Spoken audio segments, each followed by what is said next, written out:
الحمد للہ رب العالمین والصلاة والسلام على سید المرسلین سیدنا محمد وعلى آلہ وصحبہ اجمعین اما بعد فاعوذ باللہ من الشیطان الرجیم بسم اللہ الرحمن الرحیم رب اشرح لی صدری ویسر لی امری واحلل عقدۃ من لسانی یفقہوا قولی آمین یا رب العالمین۔ السلام علیکم ورحمۃ اللہ وبرکاتہ۔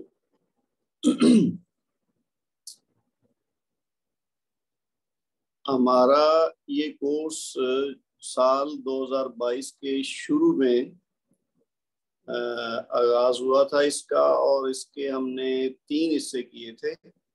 پہلا حصہ تھا تجوید القرآن، کہ تاکہ ہمیں قرآن پاک صحیح پڑھنا آ جائے، اس میں اگر ہماری غلطیاں ہیں کوئی تو دور ہو جائیں۔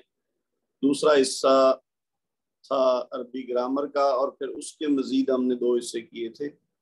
ایک پہلا حصہ تھا اس کا اسم کا، اور دوسرا فعل کا۔ تو ہم نے تجوید القرآن بھی پورا کر لیا الحمدللہ۔ اس کے بعد ہم نے عربی گرامر کا جو اسم والا حصہ ہے وہ ہم نے گزشتہ کلاس میں پورا کر لیا تھا۔ آج ہم یعنی اس پورے کورس کا جو آخری حصہ ہے اور عربی گرامر کا جو دوسرا حصہ ہے یعنی حصہ فعل، وہ آج ہم شروع کر رہے ہیں، اور امید ہے کہ یہ اگلے 3-4 ماہ میں انشاءاللہ ہم مکمل کر لیں گے، تاکہ پھر نئے آنے والے سال میں اللہ کو منظور ہوا تو انشاءاللہ ہم پھر دوبارہ سے اس کورس کو نئے سرے سے آغاز کریں گے دوسرے لوگوں کے لیے۔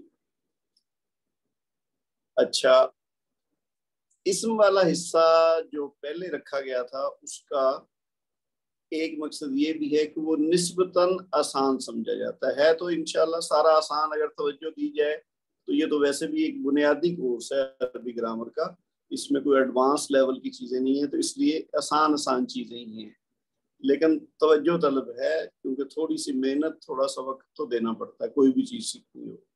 تو اسم والا حصہ نسبتاً زیادہ آسان ہے، اس میں پیچیدگی زیادہ نہیں ہے، تو اس لیے اس کو پہلے رکھا گیا، تو وہ اب ہم پورا کر چکے ہیں۔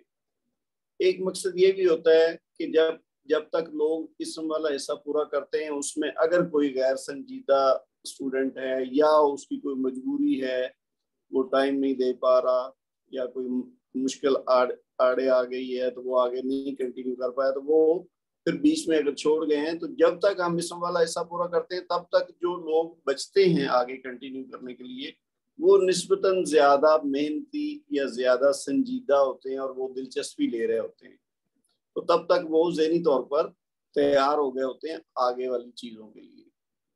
تو اس لحاظ سے آج ہمارے کورس کا جتنا حصہ ہو چکا ہے، باقی والے حصے کے لیے آپ لوگ جو آپ کورس کے ساتھ چل رہے ہیں، میرا یقین ہے کہ آپ لوگ یقیناً سنجیدگی کے ساتھ یہاں تک پہنچے ہیں، تو آگے بھی انشاءاللہ باقی جو حصہ وہ بھی اب امید ہے کہ مزید اس میں ڈراپ آؤٹ نہیں ہوگا۔ جو لوگ آج کی کلاس میں موجود ہیں یا اب تک جو آتے رہے ہیں، وہ 100% مجھے امید ہے کہ انشاءاللہ وہ سارے کے سارے کورس کے اینڈ تک ساتھ چلیں گے اور اس کو مکمل کریں گے۔ آج کا جو حصہ ہم اب شروع کر رہے ہیں، اس میں تھوڑی سی چیزیں اسم کی نسبت زیادہ توجہ کی ڈیمانڈ کریں گی، کیونکہ اس میں چیزیں چینج ہوں گی بار بار۔ اسم والا حصہ نسبتاً سادہ ہے، اور لیکن فعل کے بغیر وہ کورس نامکمل ہے۔ جیسا ہم پہلے بھی بات کرتے رہے ہیں شروع سے ہی کہ اس کورس کا مقصد کسی کو کوئی عربی دان بنانا نہیں ہے، یا اس کی بنیاد پہ کوئی جاب حاصل کرنا نہیں ہے، یا اس کی بنیاد پہ کوئی اسپوکن عربک میں ایکسپرٹیز حاصل کرنا نہیں ہے، بلکہ اس بنیادی کورس کا مقصد یہ ہے کہ عربی گرامر کے کچھ بنیادی جو قواعد ہیں وہ ہم اتنا جانچ لیں، اتنا سیکھ لیں کہ ہم قرآن پاک کو مکمل نہیں تو کسی حد تک سمجھنے کے قابل ہو جائے۔ جب ہم اس کو پڑھیں تو ہمیں پتہ چل رہا ہو کہ یہ کیا پڑھ رہے ہیں، سمجھ آنا شروع ہو جائے۔ تو اس لحاظ سے قرآن پاک میں بھی ظاہر آیات ہیں، جو جملے ہیں، وہ کچھ اس میں اسماء کا استعمال ہے، کچھ افعال کا استعمال ہے، کچھ حروف کا استعمال ہے، تو یہ تینوں چیزیں مل کے زبان بنتی ہے۔ تو قرآن پاک میں جو اسم والے جملے ہیں وہ اب انشاءاللہ آپ اس قابل ہوں گے کہ کچھ نہ کچھ اس کو سمجھنے لگ گئے ہوں گے. جیسے اگر الحمدللہ رب العالمین، تو اب اس میں الحمد بھی اسم ہے، للہ یہ بھی مرکب ہے، مرکب جاری ہم پڑھ چکے ہیں. پھر رب العالمین یہ بھی ایک مرکب ہے، دو اسماء کا مل کے بنا ہے. تو یہاں اس میں چونکہ فعل کا استعمال نہیں ہے تو اس لیے یہ آپ مکمل سمجھ سکتے ہیں کہ اس میں کیا ہے.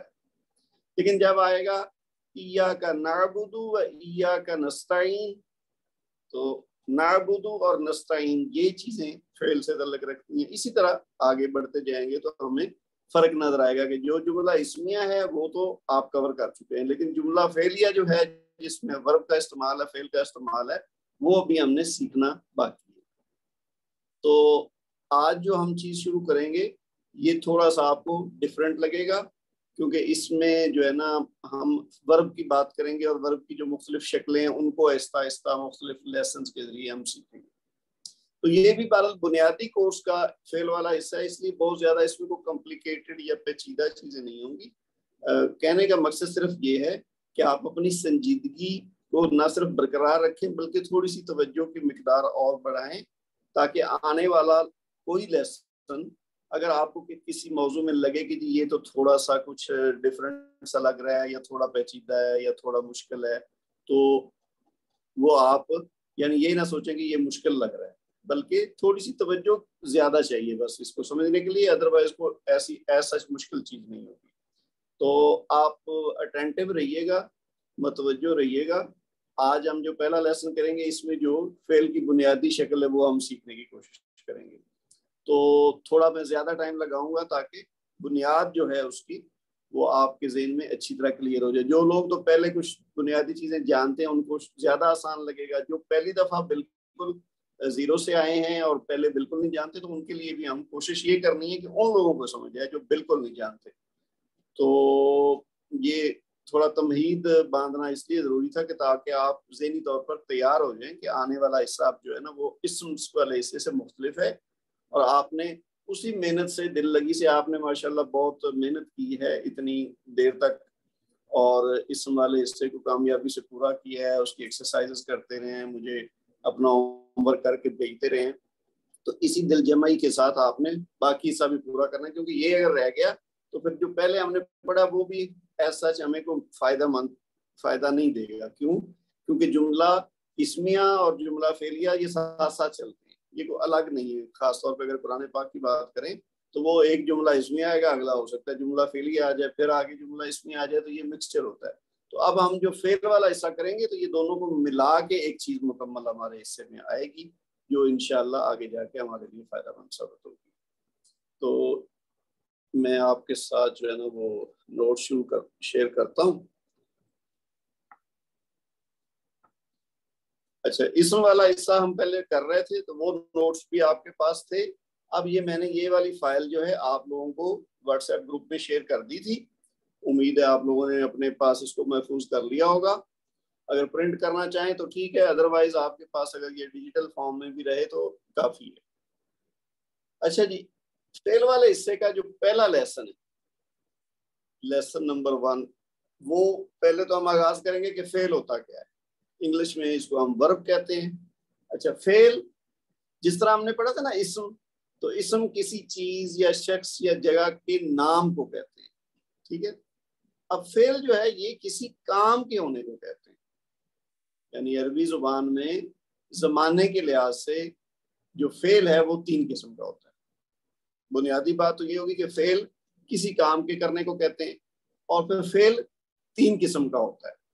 اچھا، ہر زبان میں بنیادی طور پر کم و بیش یہی قسمیں ہوتی ہیں، لیکن عربی میں جیسے ہم نے اسم اور فعل کے لحاظ سے کچھ چیزیں دیکھی تھی جو مختلف ہوتی، جیسے اس میں تثنیہ تھا اسم والے حصے میں کہ 2 کے لیے الگ اسم ہوتا ہے، جبکہ اردو اور انگریزی میں وہ یا تو واحد ہے یا پھر جمع ہے، لیکن اس میں واحد تثنیہ اور پھر جمع آتا ہے. تو اسی طرح فعل کے لحاظ سے اگر ہم اردو میں بات کریں تو ہم کہتے ہیں جی فعل ماضی ہے اور فعل حال ہے اور فعل مستقبل ہے، ٹھیک ہے، اور فعل امر ہے، یعنی کسی کو حکم دینا ہے، تو وہ 4 بنتے ہیں.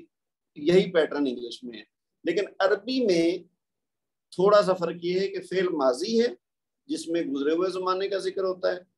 پھر فعل مدارے، یہ جو لفظ لکھا ہوا نا مدارے، یہ آپ کے لیے شاید نیا ہو، کیونکہ ماضی تو وہی ہے جو ہم اردو میں بھی استعمال کرتے ہیں، جس کو انگلش میں پاسٹ کہتے ہیں، لیکن مدارے وہ ہے جس کو ہم حال کہتے ہیں اور مستقبل، ان دونوں کو ملا کے مدارے ہے. عربی میں حال اور مستقبل یعنی پریزنٹ اور فیوچر، ان دونوں کے لیے ایک ہی ورب استعمال ہوتا ہے. ہاں اس کو پھر حال کے استعمال کے لیے نارمل حالت میں رہتا ہے، لیکن مستقبل کو کے لیے جب ہم معنی دینے ہوتے ہیں تو اس کی شکل تھوڑی سی ہم چینج کرتے ہیں، ساتھ کچھ چیز کا اضافہ کرتے ہیں. لیکن بیسیکلی فعل مدارے کے اندر دونوں حال اور مستقبل شامل ہوتے ہیں. اور تیسری قسم جو ہے وہ ہے فعل امر. ٹھیک ہے، تو تین ہو گئے. پہلا ہو گیا فعل ماضی، دوسرا فعل مدارے، اور تیسرا فعل امر. فعل امر کیا ہوتا ہے؟ جس میں کسی کو کوئی کچھ کرنے یا نہ کرنے کا آرڈر کیا جاتا ہے. اسی طرح درخواست جو اگر ہم کرتے ہیں، ریکویسٹ کرتے ہیں یا دعا کرتے ہیں اللہ تعالیٰ سے، وہ بھی فعل امر کے زمرے میں ہی آتے ہیں. تو یعنی جملہ اسی طریقے سے بنے گا جس طرح کہ ہم کسی کو حکم کرنا ہو یا درخواست کرنی ہو یا دعا کرنی ہو. تو تین زمانے ہو گئے، فعل ماضی، فعل مدارے اور فعل امر. اچھا، اگلی بات یہ ہے کہ اب ہم پہلے فعل ماضی کی بات کریں گے.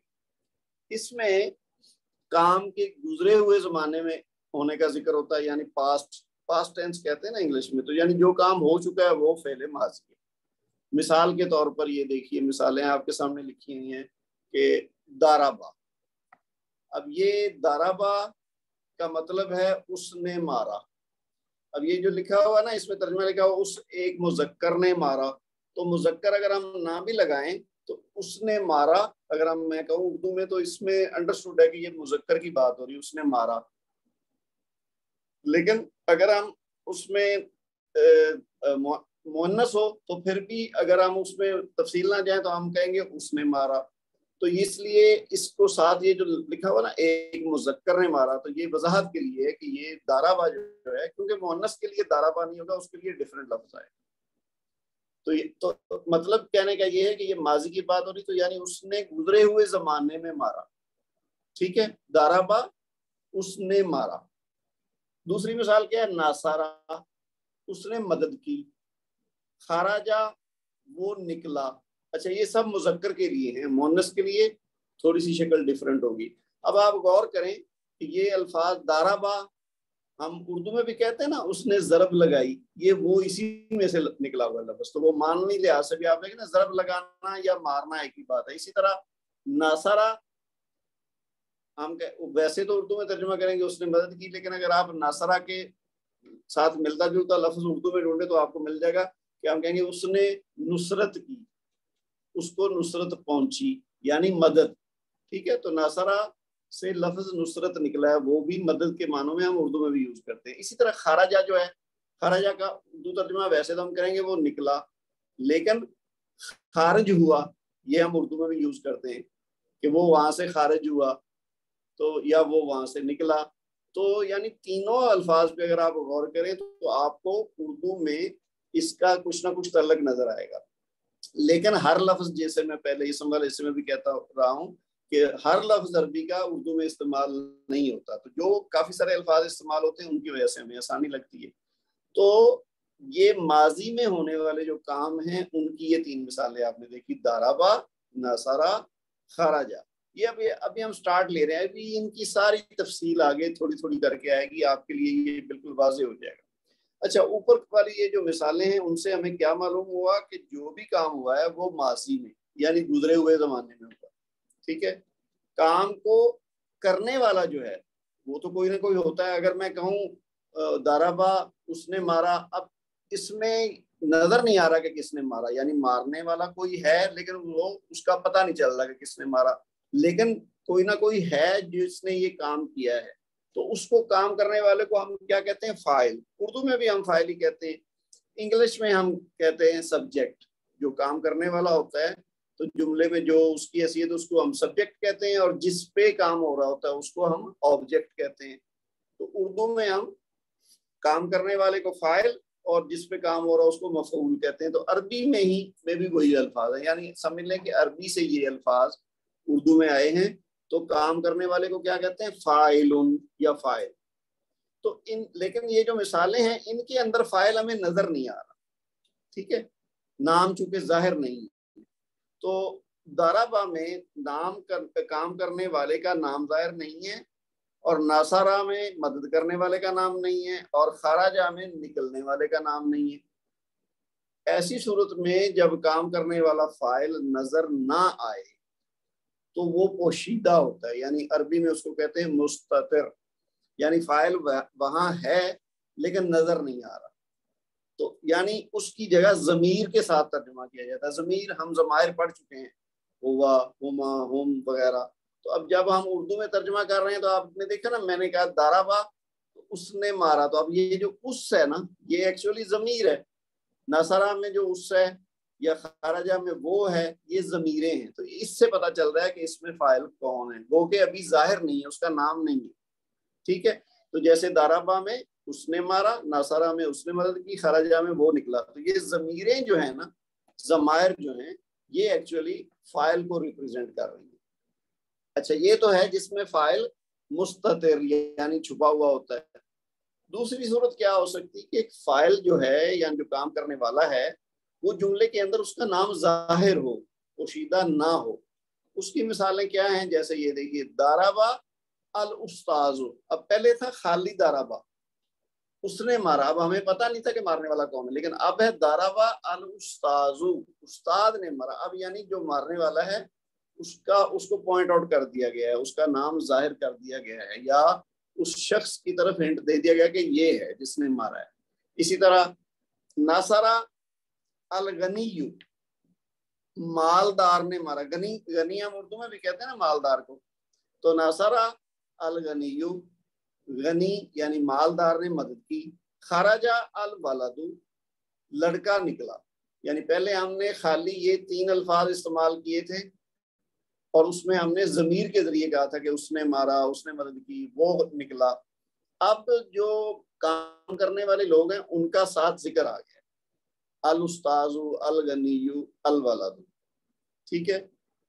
نوٹ کر لیں کہ کوئی بھی فعل اپنے فاعل کے بغیر نہیں ہوتا. یعنی کوئی بھی عمل اگر ہوا ہے تو یقیناً اس کے پیچھے کوئی ہے، کسی نے عمل کیا ہے تو وہ عمل ہوا ہے، تو یعنی وہ فاعل ہوتا ہے.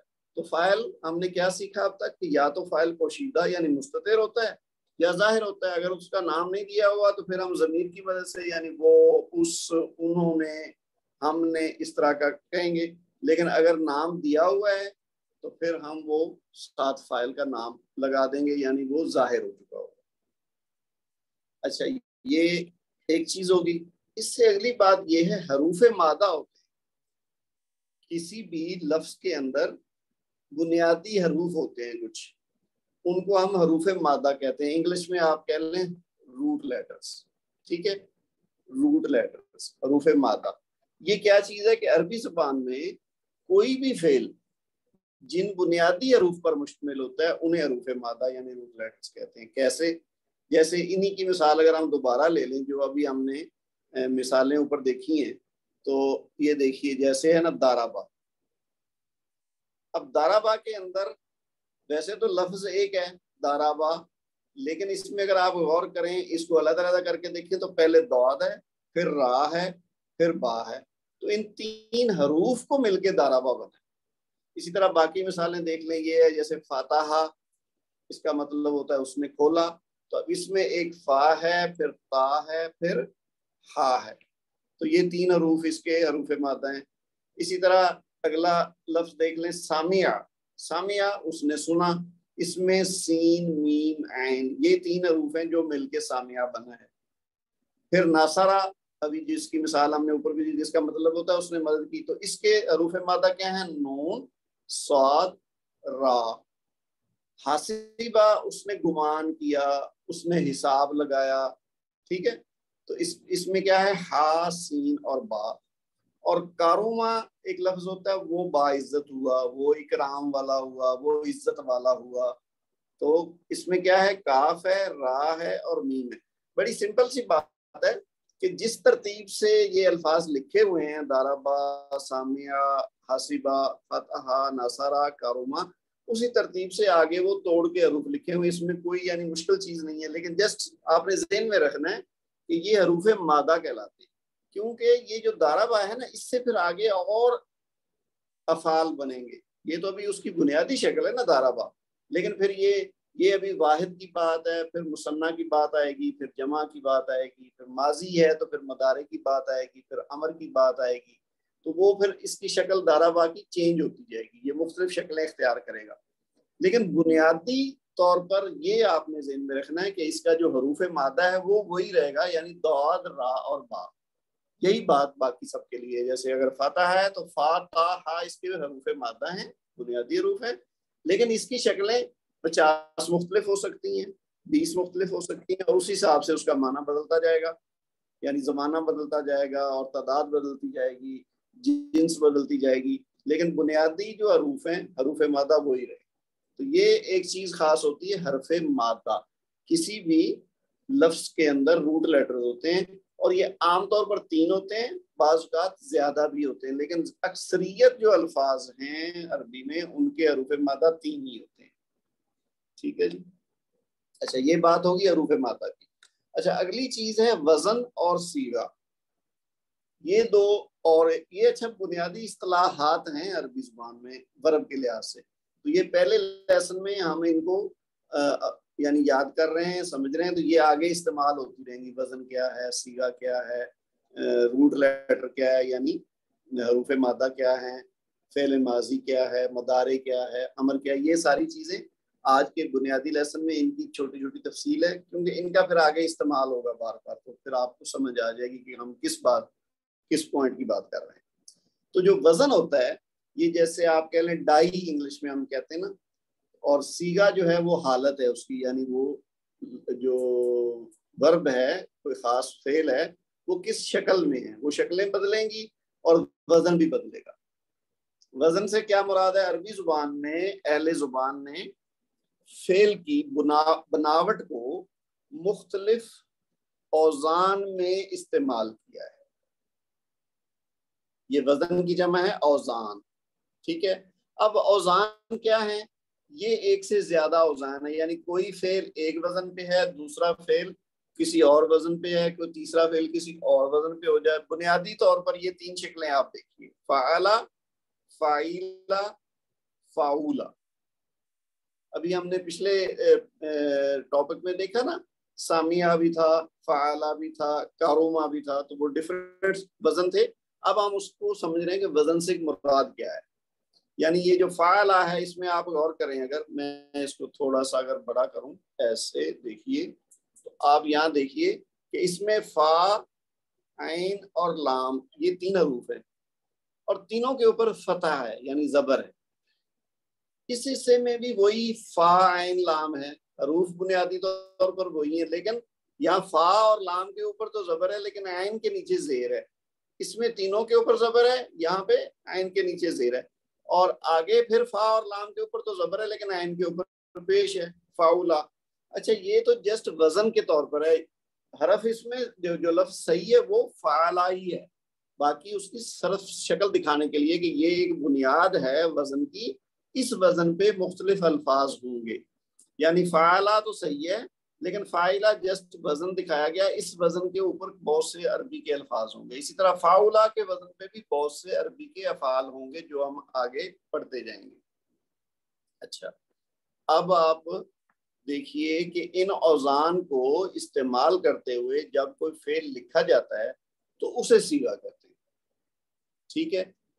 یعنی ایک تو وزن ہو گیا کہ یہ فاعلہ بھی ایک وزن ہے، فاعلہ بھی ایک وزن ہے، اور فاؤلہ بھی ایک وزن ہے. تو یہ 3 اوزان ابھی ہم جن کی بات کر رہے ہیں وہ 3 ہیں، اور بھی ہو سکتے ہیں. لیکن پھر دوسری بات کیا ہے کہ جب کسی فعل کو کسی ایک خاص وزن پہ لکھا جاتا ہے تو وہ اس کی فارم بنتی ہے، اس کو ہم صیغہ کہتے ہیں. نیچے اگر یہ جو مثال دی گئی ہے، یہ جو چارٹ دیا گیا ہے، اس میں اگر آپ دیکھیں نا تو یہاں پہ صرف ایک صیغہ کو استعمال کیا گیا اور وہ ہے واحد مذکر غائب. واحد مذکر غائب. یہ الفاظ آپ کو سنے لگ رہے ہوں گے کیونکہ اسم والے حصے میں ہم مختلف ضمائر اور ان کے چارٹ وغیرہ پڑھتے رہے نا، تو اس میں ہم دیکھتے تھے کہ جی یہ واحد ہے یا تثنیہ ہے یا جمع ہے، پھر ہم دیکھتے تھے مذکر ہے یا مؤنث ہے، پھر ہم دیکھتے تھے کہ یہ حاضر ہے یا غائب ہے یا متکلم ہے۔ تو وہی بات اب یہاں دوبارہ آ رہی ہے کہ واحد کا مطلب ہے کہ ایک ہے، مذکر یعنی مؤنث نہیں ہے، اور غائب کا مطلب یہ تھرڈ پرسن جس کو ہم انگلش میں کہتے ہیں نا، ایک فرسٹ پرسن ہوتا ہے جو میں جیسے بھی آپ سے بات کر رہا ہوں تو میں فرسٹ پرسن ہوں، متکلم ہوں۔ آپ لوگ حاضر ہیں یعنی آپ میرے سامنے بات کو سن رہے ہیں تو آپ حاضر ہیں، لیکن اگر ہم کسی اور کی بات کر رہے ہیں جو یہاں موجود نہیں ہے، جو غائب ہے، تو اس کو ہم کہتے ہیں تھرڈ پرسن، تو وہ غائب۔ تو اس کا مطلب جس کی ہم بات کر رہے ہیں وہ واحد ہے یعنی تعداد میں ایک ہے، جنس کے لحاظ سے مذکر ہے، اور فرسٹ سیکنڈ تھرڈ میں سے تھرڈ پرسن ہے یعنی غائب ہے۔ جو بات کر رہا ہے اور جو سن رہا ہے وہ ان دونوں میں نہیں ہے، بلکہ جس کے بارے میں بات ہو رہی ہے وہ ہے۔ تو واحد مذکر غائب کا صیغہ بنایا گیا ہے۔ اب غائب اور حاضر اور متکلم کے جو باقی صیغے ہیں وہ ہم آگے پڑھیں گے۔ فی الحال یہ سمجھنے کے لیے دیکھیے، مثلا ہم وزن اور صیغہ کی بات کر رہے ہیں تو پہلی رو جو ہے اس میں وزن دیے گئے ہیں، وہی جو اوپر بات ہوئی ہے نا، فعلا، فائلا، فاولا، یہ تین اوزان ہو گئے۔ صیغے اس میں کیا ہیں؟ اب دیکھیے آپ، یہ تو ہیں اوزان، ان کو آپ معنوں کے لحاظ سے نہیں دیکھیں گے، فعلا کا کیا معنی ہے یا فائلا کا کیا معنی ہے یا فاولا کا کیا معنی ہے، یہ وزن ہے۔ معنی ہم نے غور کرنا ہے جو ان وزن کے اوپر صیغے ہیں، جو حقیقی الفاظ ہیں۔ جیسے فعال ہے نا، اس کے وزن پہ ایک ضربہ ہے، ایک فتح ہے، ایک ناصرہ ہے، یہاں جو مثالیں دی گئی ہیں۔ تو اس ڈائی پہ یا اس وزن پہ جتنے بھی الفاظ بنیں گے، فعل بنیں گے، ان کو ہم کہیں گے یہ فعلا کے وزن پہ۔ آپ دیکھ رہے ہیں نا، فعلا تینوں حروف پہ زبر ہے، تو ضربہ تینوں پہ حروف پہ زبر ہے، فتحہ بھی تینوں پہ زبر ہے، اور ناصرہ بھی تینوں پہ زبر ہے۔ اب دوسری جو ڈائی ہے، جو دوسرا وزن ہے، وہ ہے فاعلا، یعنی عین کے نیچے زیر ہے۔ اب آپ حقیقی جو افعال ہیں اس وزن کے، ان میں دیکھیے مثالیں، جیسے یہ ہے سامع۔ اب یہ میم کے نیچے زیر ہے نا، پہلے سین ہے، آخر میں عین ہے، ان دونوں کے اوپر زبر ہے، لیکن بیچ والا حرف میم جو ہے اس کے نیچے زیر ہے، تو اس کا مطلب یہ فاعلا کے وزن پہ ہے، سامعات۔ دوسری مثال اس کی حاسبہ، تیسری مثال اس کی غادبہ۔ تو جتنے بھی آپ کو افعال نظر آئیں جو اس شکل کے ہوں، فاعلا کے وزن پہ ہوں، تو وہ آپ اس ڈائی میں فٹ کریں گے۔ تیسرا وزن کیا ہے؟ فاولا۔ اب یہاں کیا فرق ہے کہ فا اور لام تو اسی شکل پہ ہیں، دونوں کے اوپر زبر ہے، لیکن بیچ والا حرف جو عین ہے اس کے اوپر پیش ہے، دمہ ہے، یہ فاولا۔ تو آپ نے فاولا کو وزن کے طور پر ذہن میں رکھنا ہے، اور اس وزن کے اوپر آنے والے جتنے الفاظ ہیں یا جتنے افعال ہیں وہ آپ نے اس کیٹیگری میں رکھنے ہیں۔ جیسے فاولا کے وزن پہ کیا ہے؟ کاروما، کابورا، شاروفا۔ کاروما وہ باعزت ہوا، اکرام والا ہوا، کابورا وہ بڑا ہوا یا بڑا بنا، شاروفا وہ بزرگ ہوا، ٹھیک ہے، وہ اس نے بزرگی حاصل کی۔ اچھا، اب اس میں تعداد کے لحاظ سے اگر آپ دیکھیں گے تو زیادہ جو افعال ہیں وہ فاعلا کے وزن پہ ہوتے ہیں، یہ زیادہ ہیں۔ فاعلا کے وزن پہ اس سے کم ہوتے ہیں، اور فاولا کے وزن پہ بہت ہی کم ہوتے ہیں، ٹھیک ہے۔ تو فاعلا اور فاعلا کے زیادہ آپ کو ملیں گے، لیکن فاولا جو وزن ہے اس پہ بہت کم، چند گنتی کے افعال ہیں جو فاولا کے وزن پہ ہیں، لیکن بہرحال چونکہ کچھ ہوتے ہیں تو اس لیے ہمیں سیکھنا اس کو بھی ہے۔ تو کیا ہوا؟ فاعلا، فاعلا، فاولا، یہ تین اوزان ہم نے سیکھ لیے۔ اچھا، اگلی بات کیا ہے کہ اب تک ہم نے ماضی کا صرف ایک ہی صیغہ پڑھا ہے، کون سا؟ ابھی واحد مذکر غائب۔ تو اب ہم ماضی کے جو باقی صیغے ہیں وہ ایک آگے جو چارٹ دیا گیا ہے اس کے ذریعے سے پڑھیں گے۔ اچھا، ایک بات نوٹ کر لیں، جیسا کہ ہم نے کام کرنے والے یعنی فاعل کو پوشیدہ ضمیر سے معلوم کیا تھا، اسی طرح ماضی کے باقی صیغوں میں کام کرنے والے کا پتہ بھی ہم ضمائر کے ذریعے ہی کریں گے۔ جیسے ہم نے کہا نا، فاتحہ، اس نے کھولا۔ اب اگر دو ہوں گے کام کرنے والے یعنی کھولنے والے، یا دو سے زیادہ جمع ہوں گے، تو وہ بھی ہم ضمیر کے ذریعے پتہ کر لیں گے، یعنی اس کی جو شکل ہوگی نا وہ ہمیں پتہ چل جائے گا کہ یہ واحد ہے یا تثنیہ ہے یا جمع ہے، تو ہم ترجمہ اسی حساب سے مناسب ضمیر لگا کے کر لیں گے۔ اس کے لیے ہمیں ضمائر منفصلہ کا چارٹ ذہن میں تازہ کرنا ہوگا. آپ کو یاد ہوگا ہم نے اسم کا حصہ پڑھتے ہوئے ضمائر منفصلہ بھی پڑھے تھے اور ضمائر متصلہ بھی پڑھے تھے, اور یہ کوئی زیادہ پرانی بات نہیں ہے, ہم نے کچھ آخری جو لیسن تھے ہمارے اسم والے اسی میں پڑھا تھا. آپ کو یاد ہوگا ہوا, ہما, ہم, ٹھیک ہے, ہیا, ہما, ہننا, انتا, انتما, انتم, انتی, انتما, انتنا, انا, نحنو. یہ 14 سیغے ہم نے اس کے ضمائر منفصلہ پڑھے تھے. پھر ضمائر متصلہ بھی پڑھے تھے جو اسم کے ساتھ جوڑ کے لکھے جاتے ہیں. ٹھیک ہے, تو یہ والے جو ضمائر منفصلہ ہیں ان کو ذہن میں رکھنا پڑے گا, تو اس چارٹ کو آسانی سے سمجھ جائیں گے. تو اس میں جو 6 ہیں وہ غائب کے تھے, ہوا, ہما, ہم, ہیا, ہنا, ہما, ہننا, یہ 6 غائب کے ہیں. اور پھر 6 حاضر کے کون سے ہیں؟ انتا, انتما, انتم, انتی, انتما, انتنا, اور 2 متکلم کے انا اور نحنو. تو یہ 14 ہیں. اب ہم ان کو ذہن میں رکھتے ہوئے اس چارٹ کو اگر دیکھیں تو یہ اس کو سمجھنا آسان ہوگا. اس کو آپ نے ایک لفظ سنا ہوگا گردان, فعل کی گردان. تو یہ اردو میں بھی اگر کسی نے کسی سٹیج پہ گرامر پڑھی ہے تو اس کو پتا ہوگا کہ گردانیں ہوتی. فارسی اگر کسی نے سیکھی ہے, انگلش کے لحاظ سے ذرا اور سٹائل ہے اس کا, وہ ٹینسز کے لحاظ سے چلتے ہیں, لیکن اردو یا عربی کی جو گرامر ہے اس میں گردان کہتے ہیں. اس کو گردان سے مراد یہ ہے کہ اس پہ مختلف شکلیں ہم بناتے ہیں افعال کی. مثلا یہ جو فعل ماضی ہے نا, اچھا یہ چیز ذہن میں رکھ لیجئے کہ ہم بنیادی طور پر جب بھی کسی فعل کی بات کریں گے نا تو وہ ماضی سے شروع ہوگا. عربی میں ماضی کا صیغہ ہم پہلے دیکھیں گے, پھر اس کی بنیادی شکل سے آگے ہم مضارع بنائیں گے یا امر بنائیں گے. تو ماضی کا یہ پورا ایک چارٹ دیا گیا کسی ایک وزن پہ, اور اس وزن کے لحاظ سے یہ 14 سیغے ہیں. اگر یہ ان کو ہم سمجھ لیں گے تو پھر اسی طریقے سے ہم باقی الفاظ کو استعمال کرتے ہوئے ماضی کے سارے سیغے بنا سکتے ہیں. اچھا, ابھی جو میں نے ذکر کیا نا جیسے ضمائر منفصلہ کا, تو وہ اگر آپ یہاں دیکھیں تو آپ کو نظر آ رہے ہوں گے. اگر میں اس کو تھوڑا سا بڑا کروں, یہ دیکھیے, ہوا وہ یعنی مذکر, ہما وہ دونوں مذکر, ہم وہ سب مذکر, پھر ہیا وہ ایک مؤنث, ہما وہ دونوں مؤنث, اور ہننا وہ سب مؤنث. یہ غائب کے ضمائر منفصلہ ہیں. ضمیر یعنی جس کو ہم پروناؤن کہتے ہیں نا انگلش میں. اب یہ ہوا ہے تو ہم ہی کہتے ہیں, ہما دے ہو جاتا ہے. انگلش میں چونکہ ہما اور ہم دونوں صورتوں میں دے ہی ہوتا ہے, لیکن عربی میں 2 کے لیے ہم ہے, جمع کے لیے ہم ہے. اور مؤنث میں شی جس کو ہم انگلش میں کہتے ہیں وہ ہیا ہے, اور ہما 2 کے لیے, اور ہننا دے یعنی مؤنث کے لیے. تو اسی طرح نیچے والا حصہ اگر دیکھیں یہ غائب والے 6 ہو گئے. اب حاضر یا مخاطب جو ہیں جن سے بات کی جا رہی, وہ اگر دیکھیں تو وہ انتا یعنی یو یعنی تم, یہ مذکر کے لیے, اور انتما تم دونوں, اور انتم تم سب یہ مذکر کے ہو گئے. مؤنث کے لیے انتی تم ایک مؤنث, انتما تم دونوں, اور انتنا تم سب مؤنث کو اگر بلانا ہو. اور پھر جو 2 ہیں وہ متکلم کے ہیں, یعنی انا کا مطلب ہے میں, آئی, اور نحنو 2 یا 2 سے زیادہ اگر ہو متکلم تو وہ نحنو ہی ہے, 2 کے لیے الگ نہیں ہے. تو یہ 14 جو ہیں ضمائر. اب انہی کی بنیاد پہ یہ آپ دیکھیے کہ ورب بنیں گے ہمارے 14 کے 14. یہ دیکھیے پہلا فعلا, ابھی ہم نے پہلے بھی بات کی نا, فعلا اس کا کیا مطلب ہے؟ اس ایک مذکر نے کیا. فعلا کا مطلب ہے کیا.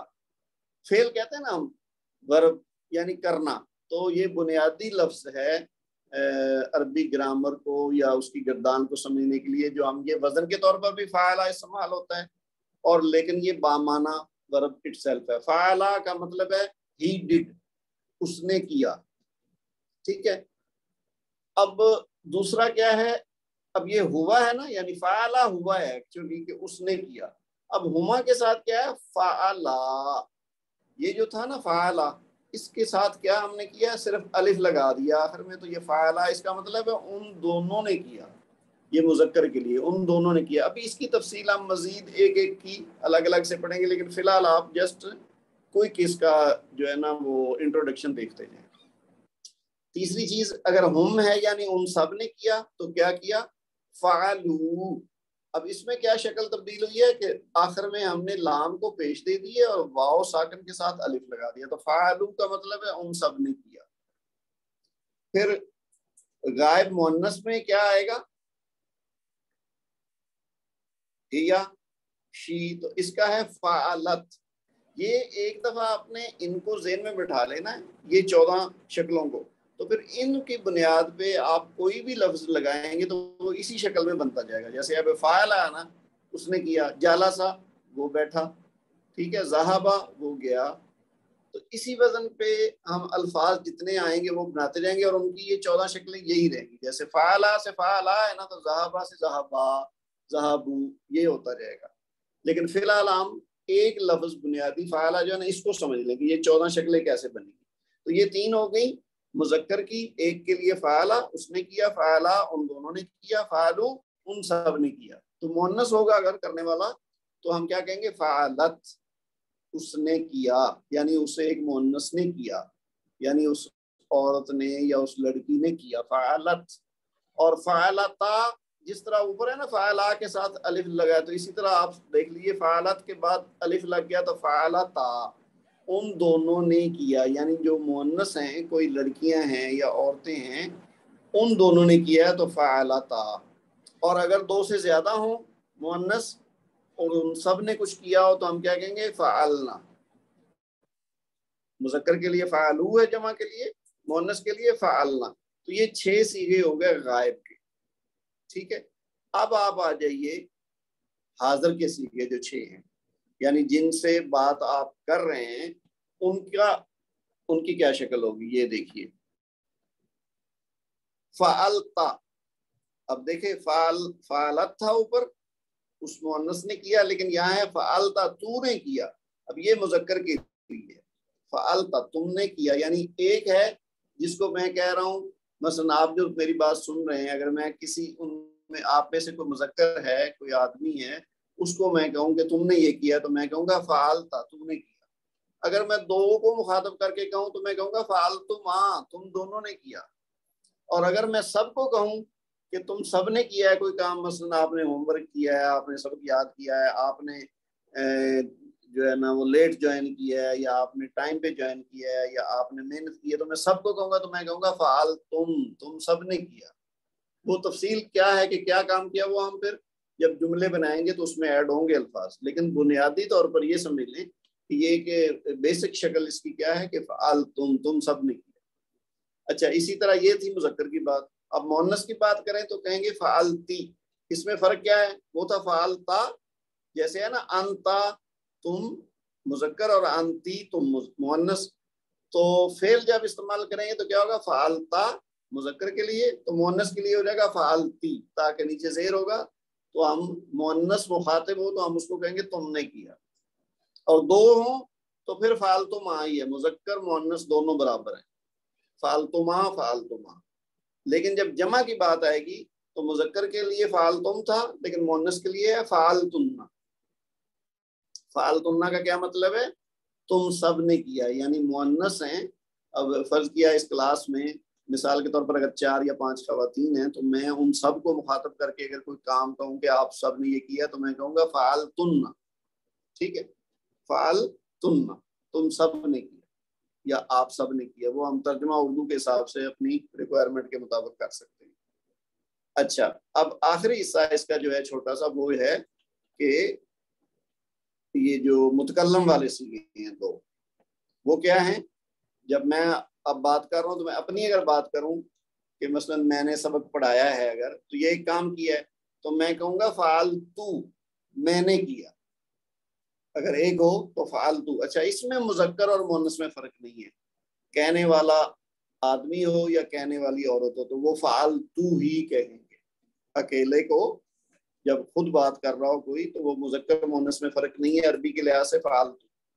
ٹھیک ہے، جیسے ہم اردو میں بھی اگر میں مذکر ہوں تو میں کہوں گا میں نے کیا، عورت ہوگی تو وہ بھی کہے گی میں نے کیا. تو اسی طرح انگلش میں بھی آئی ڈڈ، مذکر ہو یا مؤنث ہو، تو عربی میں بھی فعلتو ایک ہی لفظ ہے مذکر مؤنث کے لیے. اسی طرح جو جمع ہے اس کی، ایک تو اس میں یہ آسانی ہے کہ اس میں مثنیٰ کے لیے الگ نہیں ہے، 2 سے ہی جمع شروع ہو جاتا ہے متکلم کا صیغہ. اور دوسرا مذکر اور مؤنث دونوں کے لیے ایک ہے. واحد کے لیے فعلتو، دو یا دو سے زیادہ کے لیے فعلنا. اس کے ساتھ نون الف نا لگ جائے گا تو اس کا مطلب فعلنا آتا ہے نا. انزلنا ہم نے اتارا. تو یہ آخر میں جو نون الف نا ہے نا یہ جمع متکلم ہے. جو کہنے والے ہیں وہ ایک سے زیادہ ہیں. یا پھر جیسے ہم اردو میں بھی کہتے ہیں نا اپنے آپ کو تھوڑا بڑا ظاہر کر کے اگر کسی نے کہنا تھا کہتے ہیں نا میں ہم نے کیا ہے. یہ وہ حالانکہ کرنے والا ایک بندہ ہے کہنے والا ایک ہے لیکن وہ کہہ دیتا ہے ہم نے کیا ہے. تو اللہ تعالیٰ اپنے لیے یہ جمع کا صیغہ استعمال کرتے ہیں قرآن پاک میں. آپ کو پتہ ہے نا انزلنا ہم نے اتارا. تو یہ ویسے یہ عام اگر عربی کے لحاظ سے گرامر کے لحاظ سے دیکھیں گے تو پھر واحد کے لیے ہے فالتو، جمع کے لیے ہے فالتو. تو یہ 14 صیغے ہیں. اچھا ابھی ویسے تو میں نے ان کی تفصیل بتانے کی کوشش کی ہے لیکن اب ہم نے 1 بائی 1 ان کو الگ سے سمجھنا ہے کہ یہ مزید اس کی تاکہ ہمیں اس کی جو بناوٹ ہے نا وہ سمجھ میں آ جائے. اب آپ دیکھیے کہ جو فعلہ ہے اسی وزن پہ ایک لفظ ہے خراجہ، ہم نے پہلے بھی بات کی.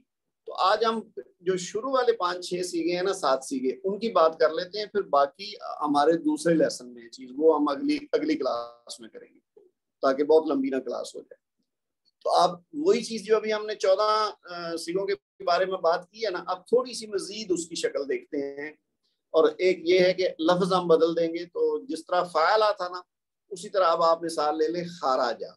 اس میں روٹ ورڈ کیا ہیں، روٹ لیٹر کیا ہیں، یعنی حروف مادہ خا، را اور جیم. خراجہ تو اس کا کیا مطلب ہے، وہ نکلا. لیکن اب نکلا سے تو پتہ چل گیا ظاہر ہے کہ یہ مذکر ہے اس لیے نکلا ہے کیونکہ مؤنث ہوتا تو ہم کہتے وہ نکلی.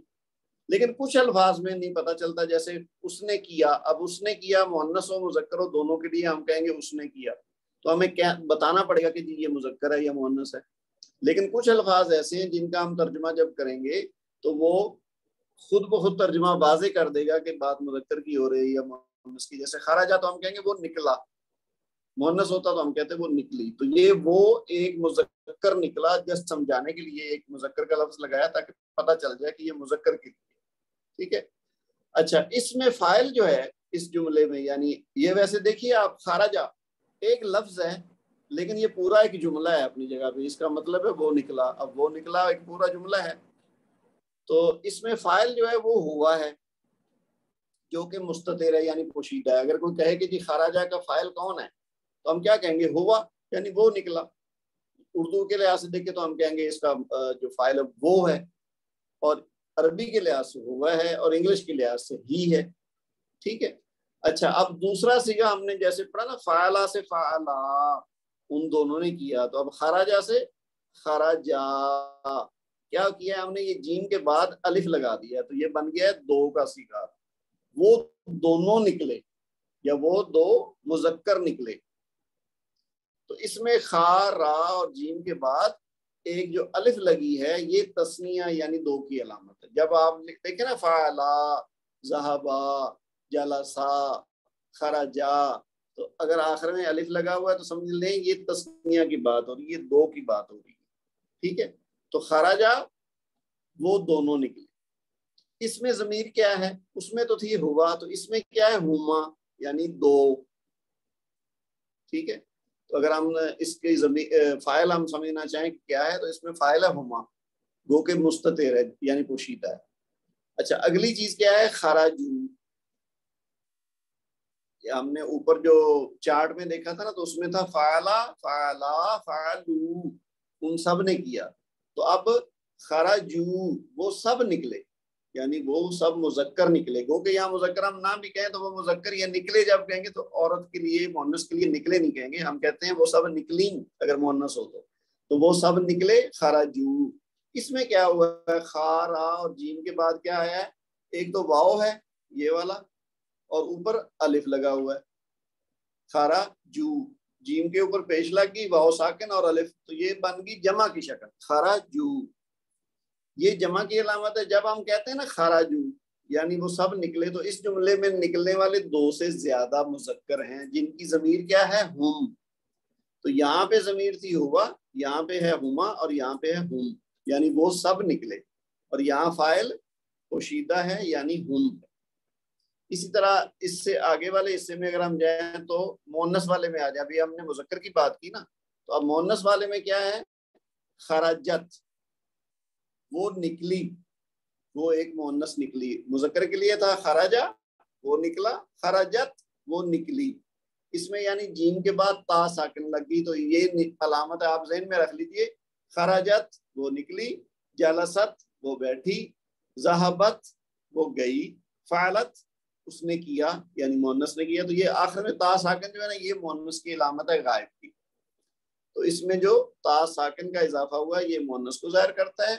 اس میں بھی ہیا کی ضمیر بطور فاعل پوشیدہ ہے, یعنی خرجت کا فاعل کیا ہے؟ ہیا, شی. اچھا, اگلا صیغہ کیا ہے جی؟ خرجتا. اب یہ جو خرجت ہے نا, اس کو واحد کی جگہ اگر ہم نے دو کے لیے کہنا ہو کہ جو دو مؤنث ہیں جو نکلی ہیں, تو ہم کہیں گے خرجتا, تا کے بعد الف لگے. جس طرح خرجہ سے خرجا تھا نا, دو مذکر نکلے, تو خرجت سے خرجتا, اس میں بیچ میں تا آ گئی, تو خرجتا وہ دونوں نکلی. ٹھیک ہے, اس میں جو تا کے اوپر زبر لگائیں گے اور پھر اس کے ساتھ الف لگا دیں گے تو وہ تسنیہ کی علامت بن جائے گی. تو اس میں ضمیر کیا ہے؟ ہما, وہ دونوں نکلی. پھر جو مؤنث کی جمع اگر بنانی ہو کہ وہ سب نکلی, تو کیا ہوگا؟ خرجنا. اس کی شکل ذہن میں رکھ لیں, خرجنا یعنی خرجہ سے خرجنا, نون کے اوپر زبر ہے. اچھا, اس کو لمبا نہیں کرنا, خرجنا ایسے نہیں کرنا, خرجنا نون کے اوپر زبر ہے, بس اس کو ایک حرکت دینی ہے. تو خرجنا, وہ سب نکلی. اب اسی شکل پہ آپ دیکھیے, ذہبنا, وہ سب گئیں. ٹھیک ہے, جلسنا, وہ سب بیٹھی. تو یہ اسی وزن کے اوپر سارے الفاظ بنتے جائیں گے جو اس وزن کے ہوں گے. ٹھیک ہے جی. اچھا, اس کے بعد اس جملے میں کیا ہے؟ جو نون کے اوپر زبر ہے نا, وہ جمع مؤنث کو ظاہر کرتا ہے, اور اس میں جو ضمیر ہے ہننا, وہ ہے اس کا فاعل. خرجنا, وہ سب نکلی. تو کون نکلی؟ ہننا, وہ سب. جس طرح مذکر کے لیے ہم ہے تو مؤنث کے لیے ہننا ہے. اس سلسلے میں جو آج کا ہم نے آخری لفظ پڑھنا ہے وہ ہے خرجتو. ٹوٹل 14 سیکھے ہیں نا جو چارٹ میں ہمیں نظر آئے تھے, ہم نے دیکھا نا یہ 14. میں اگر پیچھے جاؤں تو اس میں ہم نے یہ دیکھے تھے 14. یہ فعلا, فعلا, فعلو, فعلت, فعلتا, فعلنا, فعلتا, فعلتما, فعلتم, فعلتی, فعلتما, فعلتن, فعلتو اور فعلنا. تو ابھی آج کے لیسن میں ہم نے جو تفصیل کر رہے ہیں وہ تین تو ہیں یہ, اور 3 یہ. ٹھیک ہے, اور ایک یہ واحد متکلم والا. تو یہ 6 ہم نے خرجہ کے وزن پہ کر لیے, اور ابھی ہم نے خرجتو یعنی فعلتو کے وزن والا ابھی ہم بات کر رہے ہیں, اور وہ ہے یہ والا جی, خرجتو. اب میں نے جیسے پہلے بتایا نا, جو متکلم کی بات ہے تو وہ مذکر اور مؤنث میں فرق نہیں ہے, ایک ہی طرح کہا جاتا ہے. جیسے اردو میں ہم کہیں گے تو میں مذکر ہوں تو میں کہوں گا میں نکلا, اور وہ مؤنث کہے گی تو وہ کہے گی میں نکلی. ٹھیک ہے, تو عربی میں لیکن ایک ہی ہے, خرجتو. خرجتو کا مطلب ہے میں نکلا یا میں نکلی. جلستو, میں بیٹھا یا میں بیٹھی. ذہبتو, میں گیا یا میں گئی. تو دونوں کے لیے ایک ہی لفظ ہے, اور یہ واحد کے لیے ہے, خرجتو, میں نکلا یا میں نکلتی. فعلتو, میں نے کیا. تو اس میں جو تا کے اوپر پیش ہے نا آخر میں, یہ اس کا اضافہ جو ہے یہ واحد متکلم, یعنی اس میں فاعل کون ہے؟ انا, میں. یہ تو یہ فاعل بطور پوشیدہ ہے. تو یہ ہم نے جتنے یہ ابھی بیسک گردان پڑھ رہے ہیں نا, اس کے اندر فاعل پوشیدہ ہے, کیونکہ فاعل کا نام ساتھ ظاہر نہیں ہے. وہ پھر آگے ہم جب جملے بنائیں گے نا تو اس میں فاعل ظاہر والا بھی استعمال کریں گے. تو یہ ہماری تھوڑی سی تفصیل ہوگی ان کی. باقی جو 7 ہیں سیکھے وہ ہم اگلے لیسن میں کریں گے. ٹھیک ہے, تو یہ جو اب دیکھیے اس میں ہم نے کیا کیا. اچھا, یہ جو ہے نا تھوڑا سا ٹائپنگ اوپر نیچے ہوگی. یہ حصہ جو ہے یہ اوپر آنا چاہیے تھا, اور یہ حصہ جو ہے یہ نیچے آنا چاہیے تھا. تو یہ کیا ہے کہ اس فعل کے بنیادی حروف جو ہیں 3, ابھی ہم نے جو 7 سیکھے نا سیکھے, اس میں کیا ہے؟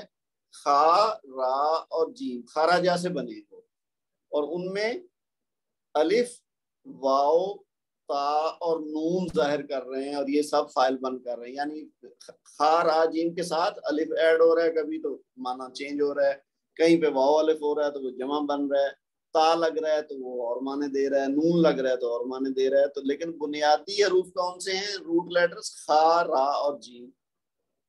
ٹھیک ہے. فعلا میں فا عین اور لام ہے، ذہبہ میں زال ہا اور با ہے. تو یہ جو ان کا معنی تبدیل ہو رہا ہے نا، اس کی شکل تبدیل ہو رہی ہے، وہ اس کی علامات کیا ہیں؟ الف ہے، واو الف ہے، تا ہے اور نون ہے. یہ ابھی یعنی ہم نے تفصیل میں پڑھ لیا ہے، یہ جسٹ اس کا ایک طرح سے کہہ لیں سمری ہے. اب اگلی بات کیا ہے کہ جیسے ہے نا ذہبن، ذہبن کا مطلب ہے جانا.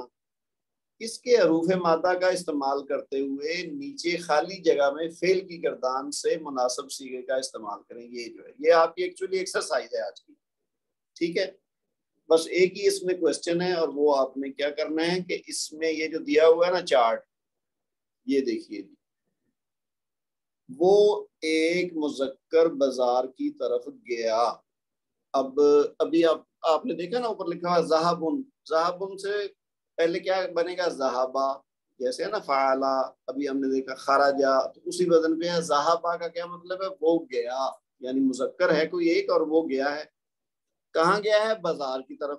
تو یہ بازار کی طرف کا تو ترجمہ یہاں کیا ہوا ہے الی السوقی. آپ کو یاد آیا ہوگا الی السوقی دیکھ کے کہ کیا چیز ہے؟ یہ مرکب جاری ہے، یہ حرف جارہ ہے الی، اور اس کے بعد سوق کہتے ہیں بازار کو، مارکیٹ کو. تو السوقی یہ مجرور کیوں ہے؟ کیونکہ حرف جارہ ہے الی، تو الی السوقی بازار کی طرف. یہ تو اس میں دیا ہوا ہے. لیکن جو خالی جگہ ہے، لائن بنی ہوئی ہے، یہاں آپ نے ذہب ان کی جو بنیادی لیٹرز ہیں ان کو استعمال کرتے ہوئے لگانا ہے کہ یہاں کیا شکل آئے گی. ابھی ہم نے آج جو 7 شکلیں سیکھی ہیں نا اس کی خراجہ کی مدد سے، ان میں سے ایک آنا ہے. یعنی یہاں کیا آئے گا؟ وہ ایک مذکر گیا، تو وہ پہلا ہی صیغہ ہے ذہبا. تو یہاں کیا لگے گا؟ ذہبا الی السوقی، وہ بازار کی طرف گیا. پھر دوسرا کیا ہے جملہ؟ الی المطبخی، مطبخ کہتے ہیں کچن کو، اور عربی میں وہ مطبخ بیکری کے لیے بھی استعمال ہوتا ہے. ٹھیک ہے. تو اب کیا ہے؟ وہ ایک مؤنث بیکری کی طرف گئی، تو بیکری کی طرف تو ہو گیا الی المطبخی. تو اب وہ گئی ہے، تو یہاں وہ گیا تھا تو کیا تھا؟ ذہبا. تو مؤنث کے لیے ابھی ہم نے کیا پڑھا ہے؟ آخر میں تا ساکن لگتی تو کیا بن جائے گا؟ ذہبت. ذہبت الی المطبخی، وہ بیکری کی طرف گئی. اچھا اگلا کیا ہے جی؟ یہ 3 نمبر ہونا چاہیے اور یہ 4 نمبر ہونا چاہیے. تو 3 نمبر میں کیا ہے؟ الی السوقی، تو پھر ہو گیا بازار کی طرف. تو وہ 2 مذکر گئے. اب آپ نے وہی جو ہے نا ذہبا کو 2 کے لیے کرنا ہو تو کیا ہم کریں گے؟ آخر میں الف لگا دیں گے تو وہ بن جائے گا ذہبا. ٹھیک ہے. ذہبا الی السوقی، وہ دونوں بازار کی طرف گئے، مذکر یعنی. اور 2 مؤنث کا استعمال کیسے کہیں گے؟ الی المطبخی، بیکری کی طرف 2 گئیں تو کیا ہوگا؟ ذہبتا. یہ وہی ہیں جو ابھی ہم نے پچھلے پیج پہ 7 صیغے سیکھے ہیں نا، انہی کا استعمال ہے. بس یہاں اب بنیادی حروف چینج ہو گئے. وہاں خراجہ تھا، یہاں ذہبا ہے. تو یہاں پہ پہلے والے میں لگ جائے گا ذہبا، یہاں لگ جائے گا ذہبت، یہاں لگ جائے گا ذہبا یعنی الف، اور یہاں لگ جائے گا ذہبتا، وہ دونوں گئیں. اگلی شکل کیا ہے؟ وہ سب مذکر بازار کی طرف گئے. اب جب سب ہوں گے تو ہم کیا کہیں گے؟ ہم نے دیکھا نا خرجا خرجا خرجو، وہ سب نکلے. تو یہاں کیا ہے؟ سب گئے تو ذہبو. ٹھیک ہے، ذہبو. اور وہ سب مؤنث بیکری کی طرف گئیں تو کیا ہوگا؟ جیسے وہاں کیا تھا؟ خرجنا، تو یہاں ہو جائے گا ذہبنا. ٹھیک ہے. اور آخری کیا ہے؟ میں گیا، میں بازار کی طرف گیا تو کیا ہوگا؟ ذہبتو. یہ میں نے زبانی تو آپ کو ساتھ کے ساتھ بتا دی ہیں کہ یہاں کیا نا، کیونکہ ہمارا پہلا لیسن ہے. یہ جو گردان ہے آپ کو پکی کرنے میں تھوڑا ٹائم لگے گا، لیکن آپ جتنی جلدی اس کو یاد کر لیں گے اسی شکل پہ پھر باقی جملے بنتے جائیں گے، دوسرے الفاظ کو ہم ڈالتے جائیں گے. بس وزن کا تھوڑا فرق آئے گا. اگر مختلف وزن کا کوئی ہے تو وہ ہم 14 کو 14 سیکھے اس وزن پہ بنا لیں گے. اگر اسی وزن کا ہے تو پھر بہت ہی آسان لگے گا. تو یہ 7 جو جملے ہیں اس میں ایک ایک لفظ لگنا ہے. یہ آپ نے ہوم ورک کرنا ہے. ایک چھوٹی سی چیز اور ہے، یہ دیکھیے، یہ ایک چھوٹا سا مضمون ہے. ایکچولی یہ بھی آپ کی پریکٹس ہے. اس کے اندر وہی الفاظ جو آج ہم نے سیکھے ہیں ان کا استعمال کیا گیا. یہ دیکھیے پہلا کیا ہے؟ اگر اس کو تھوڑا سا بڑا کر دوں، یہ دیکھیے خرج احمد الی مکہ للعمرۃ. اب دیکھیے خرجہ وہ نکلا، لیکن یہاں پہ ضمیر واضح ہے، لکھا ہوا ہے احمد، اس کے بعد فاعل آ گیا. خرج احمد، احمد نکلا، کہاں نکلا؟ الی مکہ تھا، مکہ کی طرف. للعمرۃ، عمرہ کے لیے. یہ اب الی مکہ اور للعمرہ یہ ہمارا اسم والا حصہ جو ہم پڑھ چکے ہیں نا، اس میں یہ ساری چیزیں ہم ڈسکس کر چکے ہیں. یہ بھی ایک مرکب ہے اور یہ للعمرۃ بھی ایک مرکب ہے. یہ جوڑ کے لکھے ہوئے ہیں دو اسم، اور یہ علیحدہ علیحدہ ہیں. الی مکہ تھا یعنی مرکب جاری ہے، اور یہ ایک الگ مرکب جاری ہے.